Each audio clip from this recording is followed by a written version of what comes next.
Hello good evening everyone. मैं doctor Swati Sharma English सूत्रा में आप सभी का स्वागत करती हूँ। कैसे हैं आप सभी?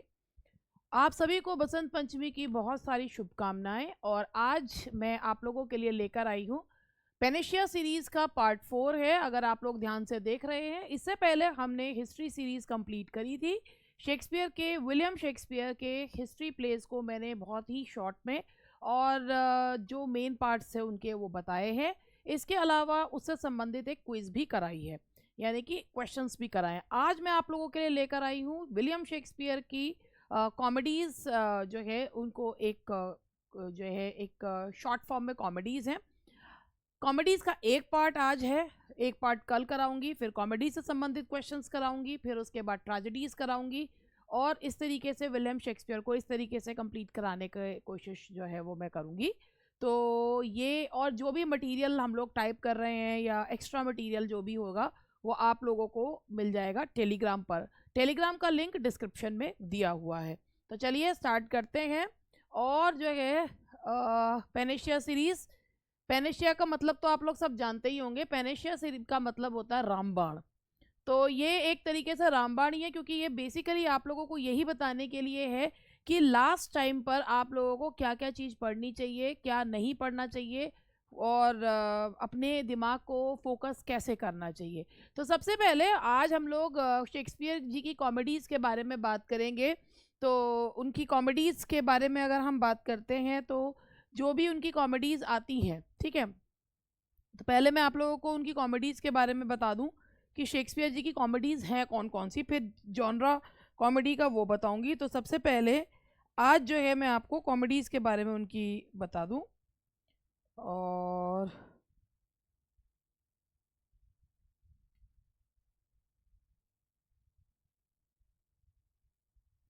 एक फॉर्म में मेरे पास जो है उनके कॉमेडीज़ का एक एक सीक्वेंस जो है वो मैं आप लोगों को बताना चाह रही हूँ। तो 2 मिनट का टाइम मुझे दीजिएगा।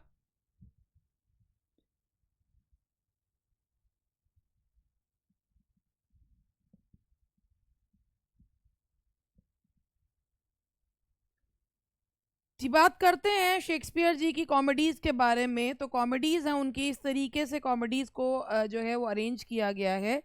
सबसे पहले टू जेंटलमैन ऑफ वेरोना, उसके बाद taming of the shrew, the comedy of errors, love labour lost, midsummer night's dream, the merchant of Venice, the merry wives of Windsor, much ado about nothing, as you like it, twelfth night, measure for measure, all is well that ends well, winter's tale and the tempest.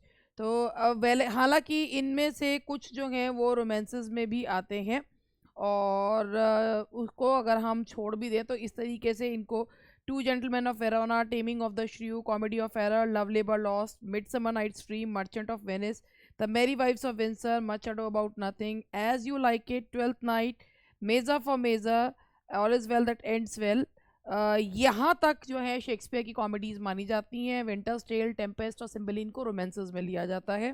तो अगर हम count करें तो 12 के करीब उनकी comedies जो हैं वो बैठती हैं।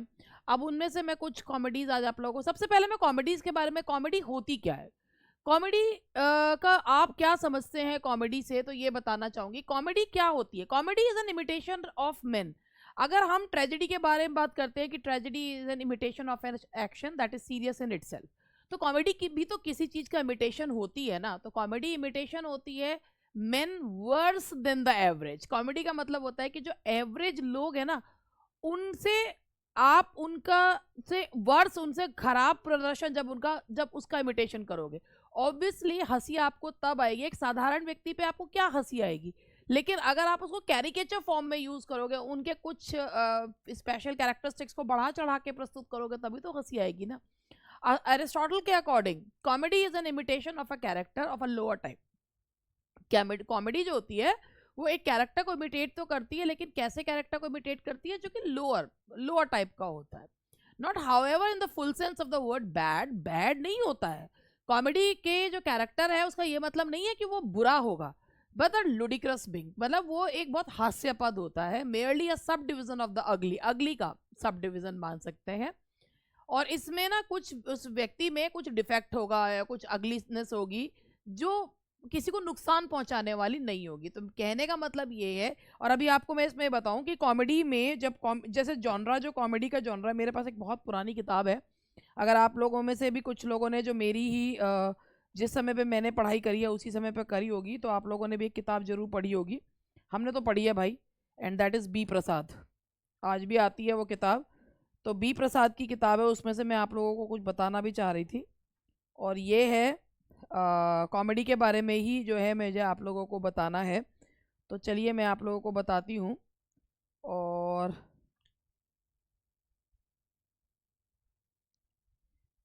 चाहे ट्रेजेडी हो या कॉमेडी हो, दोनों का ही पर्पस जो होता है वो क्या होता है, that is to give pleasure. Tragedy जो होती है वो एक भाई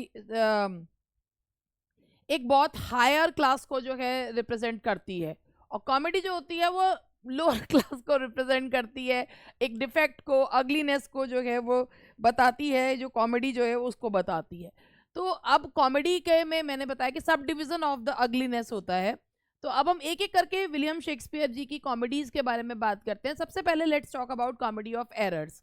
कॉमेडी ऑफ एरर्स जो है, आप लोगों ने एक कॉमेडी ऑफ एरर्स जो है, सबसे पहले कॉमेडी ऑफ एरर्स के बारे में ये समझिएगा कि कॉमेडी ऑफ एरर्स जो है वो सारी यूनिटीज को फॉलो करती है, unity of time, place and action. Tempest के अलावा यही एकमात्र ऐसा प्ले है जो विलियम शेक्सपियर का जो तीनों यूनिटीज को फॉलो करता है। तो चलिए इसके बाद बात करते हैं कॉमेडी ऑफ एरर्स की। कॉमेडी ऑफ एरर्स ये सब शेक्सपियर का सबसे छोटा प्ले है, और ये प्ले जो है, the plot of this play has been taken from the Menaechmi of Plautus. देखिए इसके बारे में कहा जाता है कि जो इसका जो अभी और कुछ पॉइंट्स मैं आपको बताऊंगी भी, कि इस प्ले का जो प्लॉट है वो प्लॉटस की मेनाकमी से लिया गया है। ये एक लो रोमांटिक कॉमेडी है। लो रोमांटिक यानी कि एक फार्सिकल कॉमेडी है, स्लैपस्टिक पर भी आधारित है, बहुत ही पेट पकड़ पकड़ के हंसने वाली जो कॉमेडी है, फार्सिकल है, फार्सिकल कॉमेडी है।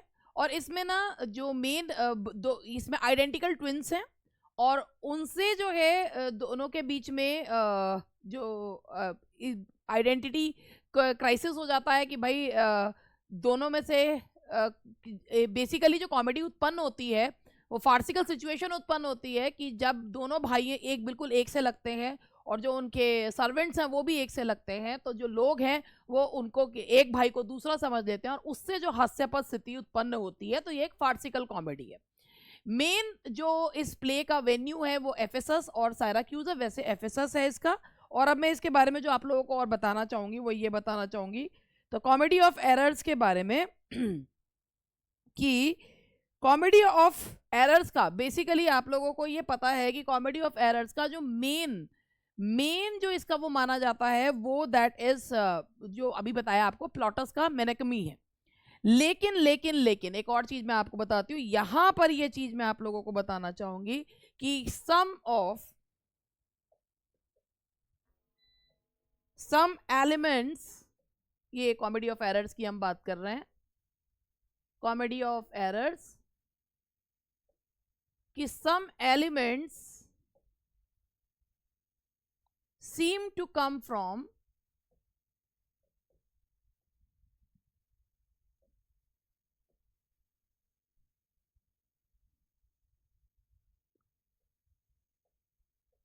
Apollonius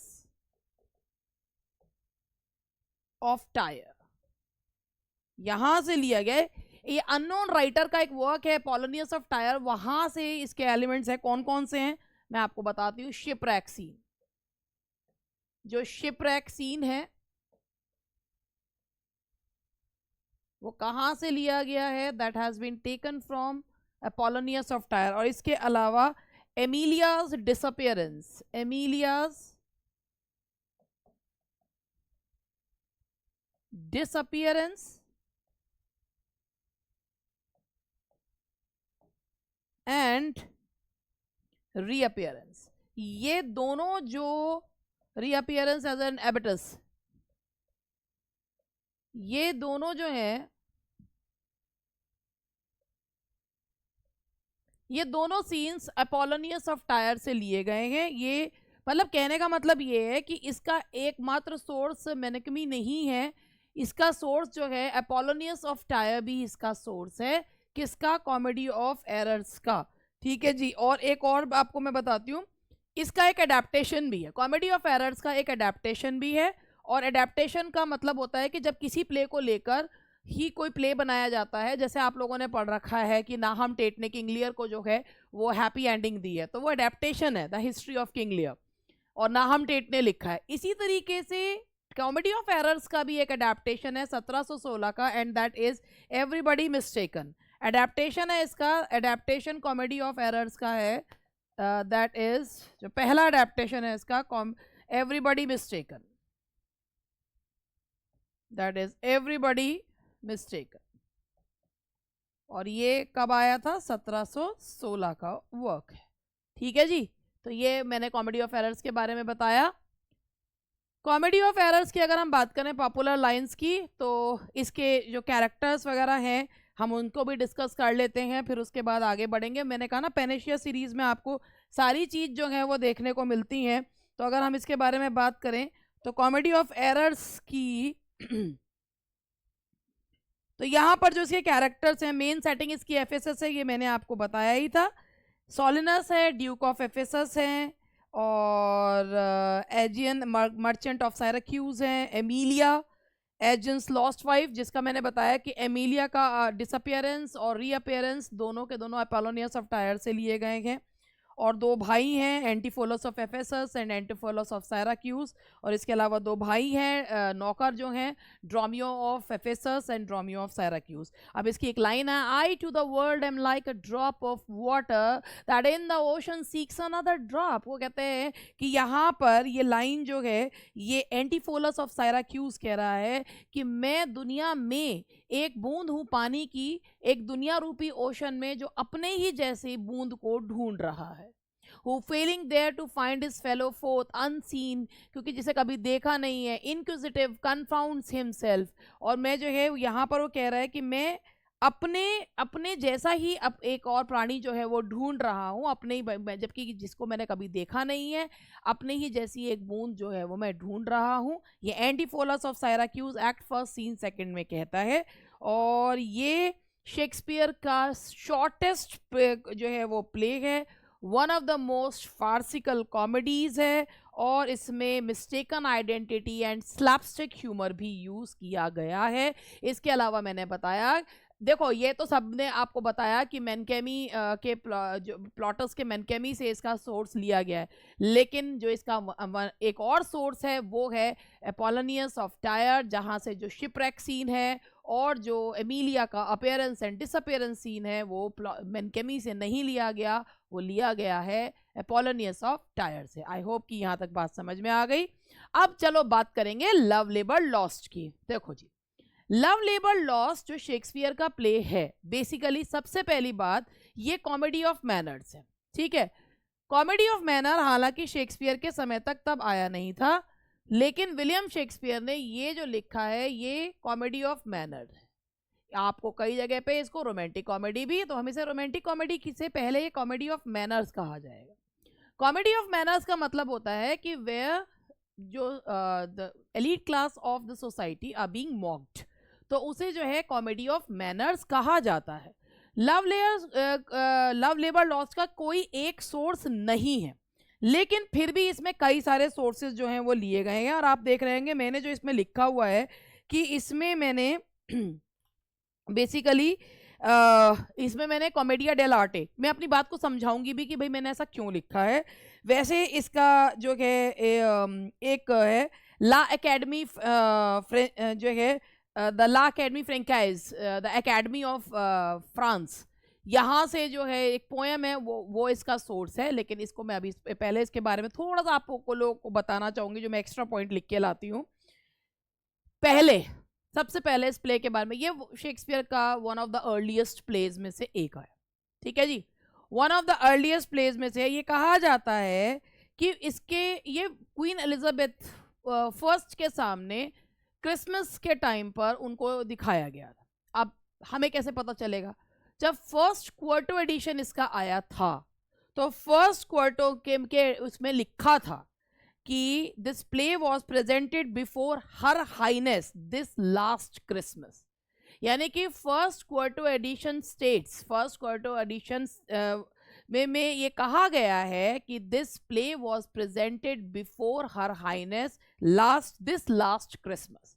तो ये क्वीन एलिजाबेथ के सामने क्रिसमस फेस्टिविटीज के दौरान इसको प्रस्तुत किया गया था। ठीक है, अब बात करते हैं कॉमेडिया डेल आर्टे इसमें कैसे है। पहली बात समझते हैं कॉमेडिया डेल आर्टे का मतलब क्या होता है। कॉमेडिया डेल आर्टे का मतलब होता है जैसे मास्क्ड कैरेक्टर्स होते हैं, वे कैरेक्टर्स आर मास्क्ड। जब कैरेक्टर्स जो है वो मास्क पहनते हैं, मास्क पहन के ऑडियंस को एंटरटेन करते हैं। ठीक है, तो इसीलिए इसमें जो एक इटालियन थिएट्रिकल फॉर्म है कॉमेडिया डेल आर्टे, कॉमेडिया डेल आर्टे, जिसमें जो प्लेयर्स होते हैं वो मास्क पहन के ऑडियंस को एंटरटेन करते हैं, that is Italian form and that is commedia dell arte. तो इसमें जो वो रशियंस वाला है, और वो इसमें इसीलिए लव लेबर लॉस्ट में कॉमेडिया डेल आर्टे का जो हमें प्रभाव है वो देखने को मिलता है। एक प्रभाव नहीं है, लेकिन इस लव लेबर लॉस्ट में जगह जगह कॉमेडिया डेल आर्टे का प्रभाव देखने को मिलता है। जैसे मैंने अभी आपको बताया कि कॉमेडिया डेल आर्टे मीन्स होता है कि वेयर द जो प्लेयर्स हैं they wear mask and entertain the audience. तो इसमें भी लव लेबर लॉस्ट में कॉमेडिया डेल आर्टे का प्रभाव जगह जगह देखने को मिलता है। ठीक है, तो सर्टेन एस्पेक्ट्स में लव लेबर लॉस्ट के हमें कॉमेडिया डेल आर्टे देखने को मिलता है। इसमें कॉमेडिया डेल आर्टे के अलावा इसमें लव लेबर लॉस्ट में 9 वर्दीज का मेंशन देखने को मिलता है। 9 वर्दीज, ठीक है, जिसमें 3 प्री क्रिश्चियंस, 3 क्रिश्चियंस, और इसमें जो है जो ज्यूज का और उसका दिया जाता है। तो ये 9 वर्दीज जो कि दिखाया जाता है वो भी इसमें प्ले में दिखाया गया, 9 वर्दीज। अब इसके बारे में मैं थोड़ा सा और आपको बताना चाहूंगी कि इस प्ले के बारे में। तो पहले इसकी कहानी आपको बता दूं। It is describe at pleasant conceited comedy.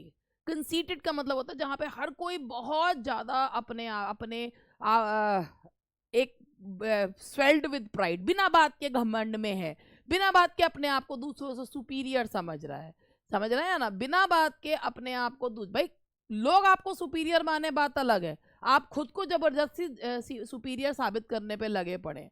तो ये उसी प्रकार की कॉमेडी है, प्लेजेंट कंसीटेड कॉमेडी। ये क्रिसमस के ओकेजन पे, जैसे मैंने अभी आपको बताया कि फर्स्ट जो जब क्वार्टो एडिशन इसका आया था उसमें लिखा हुआ था कि it was presented before her highness this last Christmas. तो ये क्रिसमस के ओकेजन पे क्वीन एलिजाबेथ फर्स्ट के सामने एंटरटेनमेंट के लिए दिखाया गया था।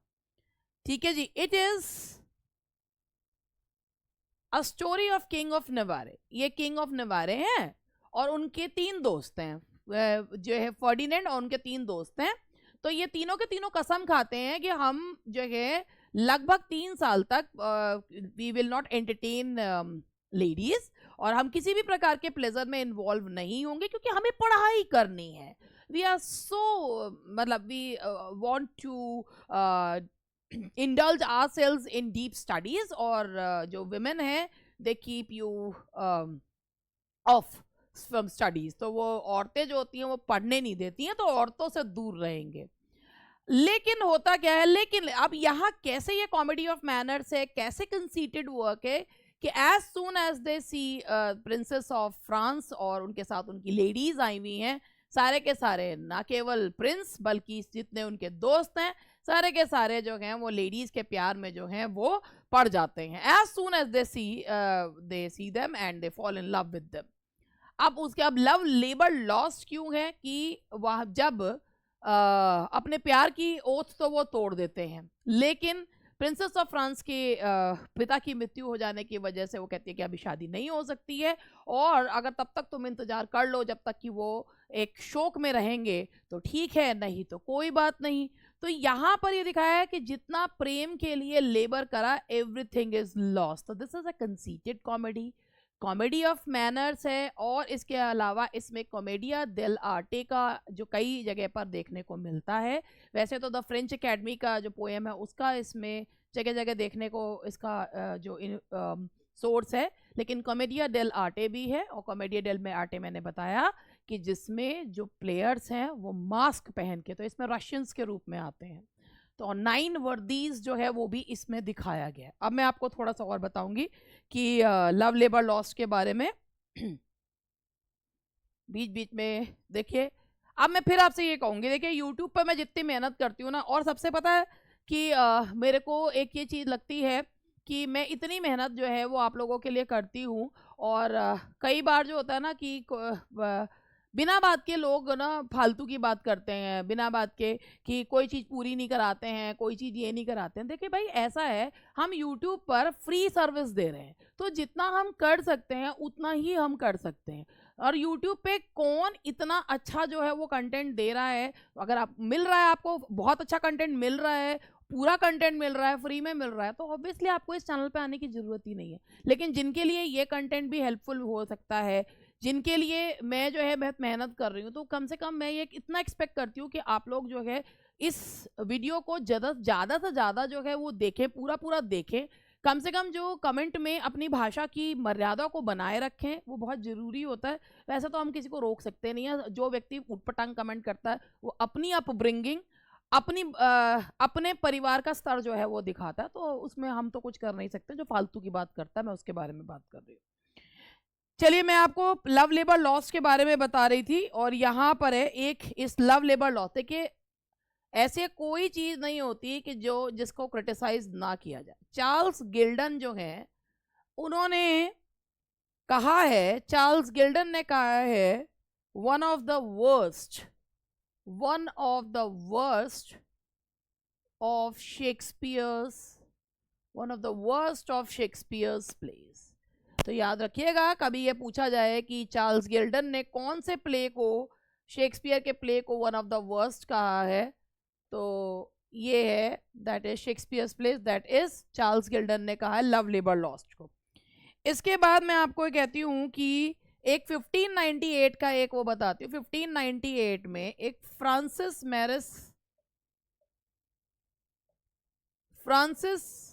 मैरिस का ने जो मेंशन किया है शेक्सपियर के वर्क्स का, फ्रांसिस मैरिस ने mentioned a play love labour won.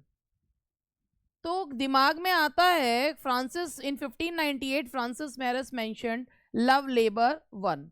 Francis Meres के को माना जाता है कि भाई उनके जो फ्रांसिस मैरिस ने शेक्सपियर के प्लेस के बारे में सबसे पहले बताया है, और उसे जो है एक ऑथेंटिक जो है वो भी माना जाता है, एक सोर्स जो है वो माना जाता है फ्रांसिस मैरिस के।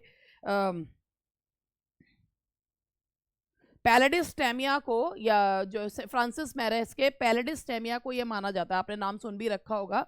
फ्रांसिस मैरिस का वर्क है पैलेडिस्टेमिया, जिसे ये माना जाता है कि ये शेक्सपियर के प्लेस की क्रोनोलॉजी बनाने के लिए ये एक रिलायबल सोर्स माना जाता है, पैलेडिस्टेमिया। ठीक है, तो उसमें उन्होंने ना Francis Meres mentioned a play love labour won. तो लोगों के दिमाग में आता है कि शायद ये कार्डेनियो की तरह एक लॉस्ट प्ले है, लेकिन ऐसा नहीं है। आप आज के क्रिटिक्स ये मानते हैं कि ये जो लव लेबर वन है, ये एक तरीके से एक वर्किंग टाइटल था। ये वर्किंग टाइटल था किसका? मच अडो अबाउट नथिंग नाम के प्ले के लिए ये एक वर्किंग टाइटल था। तो लव लेबर वन जो है वो वर्किंग टाइटल किसके लिए था? That was a working title for the play that is much ado about nothing. Much ado about nothing का जो वर्किंग टाइटल था that was love labour won. और ये किसने मेंशन करा है? फ्रांसिस मैरिस ने पैलेडिस्टेमिया में लव लेबर वन नाम के एक प्ले का मेंशन करा है, लेकिन वो प्ले मिलता नहीं है। तो ये कहा जाता है कि शायद ये वर्किंग टाइटल था मच अडो अबाउट नथिंग के लिए। देखिए, मैं ये एक्स्ट्रा पॉइंट्स आप लोगों को बता रही हूँ। उसके बाद हम आगे बढ़ते हैं। तो love labour lost, midsummer night's dream and tempest are the 3 plays by Shakespeare written for private performances. अभी मैंने आपको बताया लव लेबर लॉस्ट जो है वो क्वीन एलिजाबेथ फर्स्ट के सामने क्रिसमस फेस्टिविटीज़ के दौरान हुआ था। मिडसमर नाइट्स ड्रीम भी जो है जनरल पब्लिक के लिए नहीं था, और टेम्पेस्ट भी जनरल पब्लिक के लिए नहीं था। अब हम इसके बारे में बात करते हैं। Love is a familiar, love is a devil, there is no evil angel but love. ये लाइन जो है वो कही जा रही है कि लव इज फेमिलियर, लव बहुत ही ज़्यादा फेमिलियर है। लव ही जो है, लव आपका साथी भी है, लव आपके लिए डेविल भी है, और कोई आपके आप और कोई इविल एंजल नहीं है, और कोई जो है वो एक जैसे कहना चाहिए, और कोई शैतान नहीं है सिवाय प्यार के, दुनिया में कोई शैतान नहीं है। अब मैं देख लूँ इसमें और कोई लव लेबर लॉस्ट की अगर लाइन जो है मुझे दिखती हैं। एक मुझे इसमें ये लाइंस हैं, दैट इज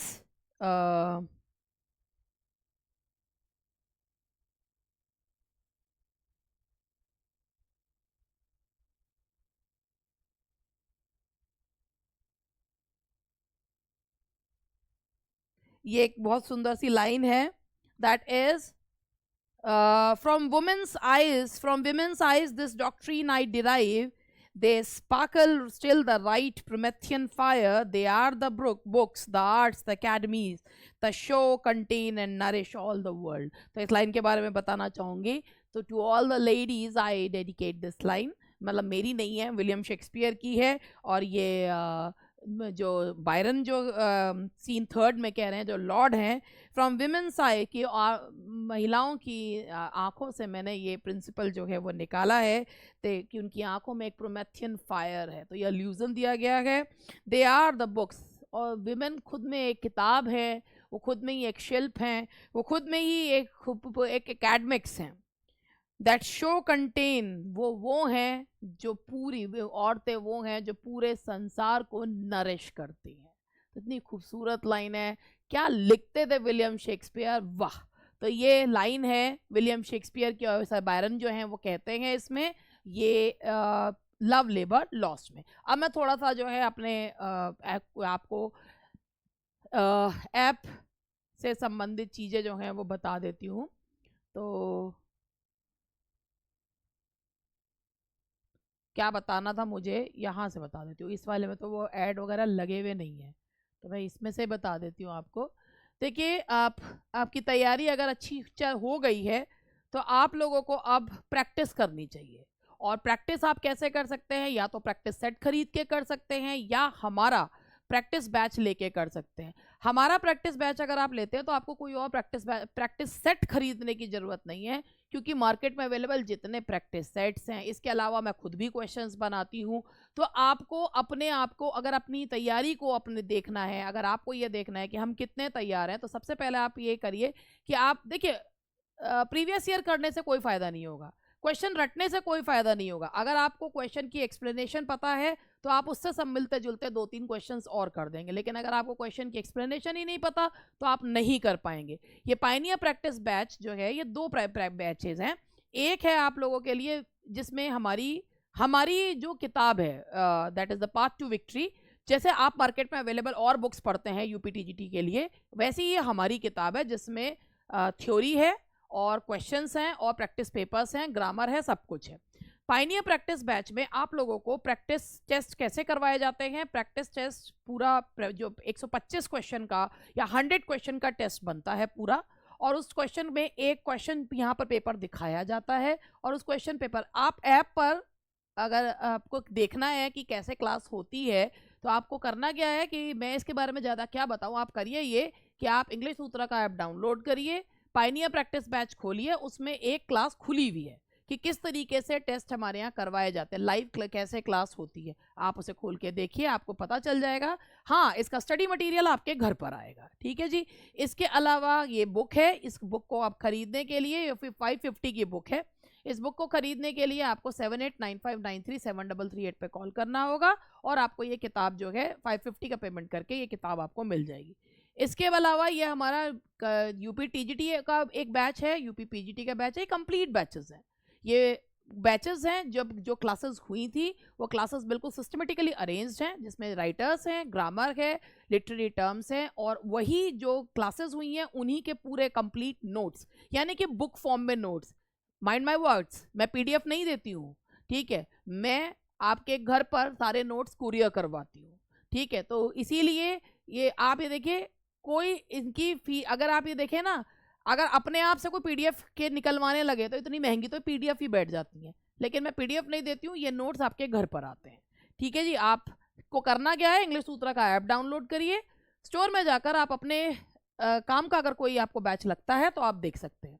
तो चलिए अब हम आगे बढ़ते हैं और अब मैं आपको बताऊंगी तीसरा जो हम कॉमेडी आज ले रहे हैं, that is taming of the श्रू। ये कॉमेडी जो है, आप जब ये कॉमेडी लिखी गई थी तो उसमें तब इसकी कॉमेडी में इतना ज़्यादा जो है ना, जिसे कहना चाहिए लोगों को ये मतलब इतना लोगों को परेशान नहीं करा था। लेकिन अब ये कॉमेडी जो है वो लोगों को इतनी पसंद नहीं आती है, क्योंकि उनको लगता है कि अरे इसमें जो है ना बहुत ज़्यादा औरतों को दबाए जाने वाली बात की है, बहुत ज़्यादा जो है औरतों को बहुत ज़्यादा सब्जुगेट किया गया है। तो taming of the shrew it has been called for low romantic comedy. ये एक लो रोमांटिक कॉमेडी है और इसमें ये पहला प्ले है जिसमें प्ले विद इन या इंडक्शन सीन दिखाया गया था, जो है जिसे कहना भाई ये जो प्ले विद इन प्ले क्या इंडक्शन सीन है। और इसके बारे में अरेबियन नाइट्स से लिया गया है। एक्चुअली इसका जो सोर्स है वो अरेबियन नाइट्स है, अरेबियन नाइट्स से लिया गया है। और इसका जो सब प्लॉट है वो सपोजिस से लिया गया है, जॉर्ज गिस्कोइग्ने के वर्क सपोजिस से लिया गया है। तो ये इसमें यहाँ पे दिखाया गया है कि जो कहानी है इसकी, the plot of this play is concern with the successful attempts of Petruchio to tail into obedience and love the Katharina, the shrew daughter of देखिए, tail into obedience and love Katharina, the shrew daughter of Baptista. The scene of the play is in Verona where play within play is performed. तो मैं आपको इसके बारे में बता दूं, ये कहानी जो है ये कहानी है केट की या कैथरीना, जो कि एक श्रीव एक झगड़ालू महिला है, और कैसे पेट्रूचियो जो है वो कैथरीना एक जो कि बहुत ही झगड़ालू लड़की है उसको डोमेस्टिकेट करता है और उसको पूरी तरीके से अपनी एक बहुत ही जो है हर आज्ञा मानने वाली आज्ञाकारी पत्नी में परिवर्तित जो है वो कर देता है। ये है that is the taming of the श्रू। और ये इसकी बहुत ही फेमस लाइन है, और ये जब भी मैं इसको अपनी क्लास में पढ़ाती थी तो मेरी क्लास के जो बॉयज़ हैं उनको ये लाइन बड़ी पसंद आती थी, हंस हंस के दोहरे हो जाते थे। तो ये लाइन थी, ये कैथरीना की लाइन है, thy husband is thy lord, thy life thy keeper, कि तुम्हारा पति तुम्हारा देवता है, तुम्हारा रखवाला है, दाई हेड तुम्हारा सिर है, तुम्हारा ताज है, और जिसकी हर समय तुम्हें केयर जो है वो करनी चाहिए। ये कैथरीना की लाइन्स हैं। अब टेमिंग ऑफ द श्रू की एक बहुत ही बढ़िया सी आपको बात बताती हूँ कि टेमिंग ऑफ द श्रू जो है ना, इसको ये एंटरटेनिंग वर्क था, ये एक लो कॉमेडी थी। आज भले ही इसके ऊपर एंटी फेमिनिस्टिक जो है होने का ठप्पा इस पे लगता है, लेकिन अभी मैं आपको इसके बारे में बताऊं कि इस प्ले के बारे में थोड़ा सा मैं बता, जैसे मैं आपको एक्स्ट्रा पॉइंट्स बता रही हूँ कि फ्लेचर जो कि टेमिंग ऑफ द श्रू के बारे में बता रही हूँ, ये फ्लेचर ने, जिन्होंने शेक्सपियर के साथ कोलैबोरेशन में भी काम किया है, फ्लेचर ने इन 1611 wrote a new play called The Woman's Prize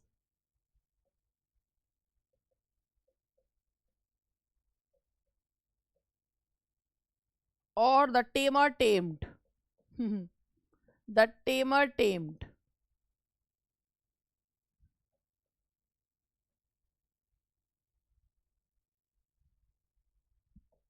This comedy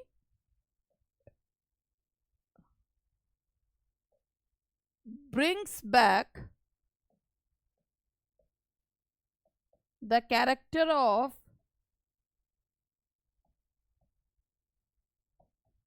पेट्रूचियो। तो पेट्रूचियो के कैरेक्टर को वापस लाते हैं। फ्लेचर ने 1611 में एक वर्क लिखा था जिसका नाम था that is the woman's prize और द टेमर टेम, जिसमें पेट्रूचियो की कैथरीना की मृत्यु के बाद पेट्रूचियो दोबारा से शादी करता है और उसकी जो नई पत्नी है वो बिल्कुल उसके जैसी ही है। कहते हैं जेम्स फर्स्ट ने ये 1611 में ये दोनों ही प्लेस जो हैं वो देखे थे and he was very much entertained. तो ये उसका ये कहता है कि सीक्वल लिखा था उन्होंने, ये it is called the sequel to the taming of the shrew. Taming of the shrew का सीक्वल कहा जाता है द टेमर टेम्ड या द वुमेन और द वुमेन्स प्राइज। ठीक है जी, तो आज के लिए बस इतना ही, और बाकी मैं आपको क्योंकि काफ़ी लंबा वीडियो वैसे ही हो गया है।